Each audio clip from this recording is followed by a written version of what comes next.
Conថ្ងៃនេះស្លទំពាំងខ្ញុំបានងាស់ជាមួយអង្គហើយនេះបានលួយអង្គវាហេតុអីអញ្ចឹងយើងជុំប្រហុកមានប្រហុក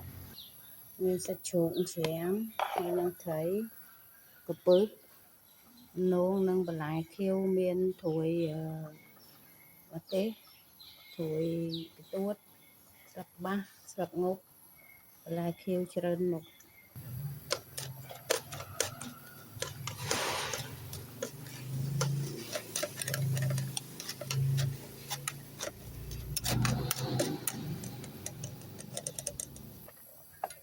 ជុំប្រហុកហើយយើងមកដាក់ត្រីនិងសាច់ជ្រូកច្រាំ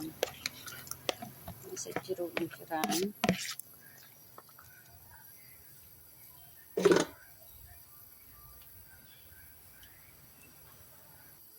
រួចហើយយើងដាក់កពឹសចូល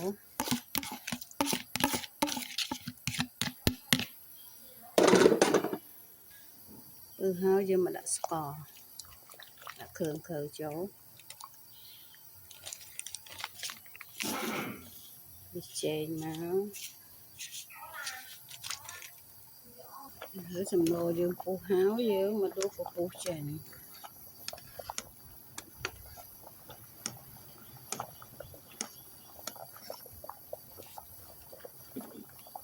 ពុះចេញហើយយើងមកដាក់បន្លែខៀវ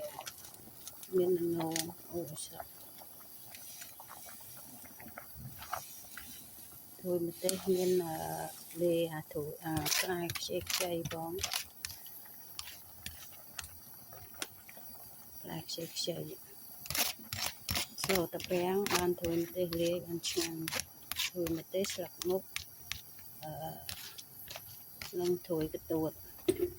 ដឹងទៅជាតិ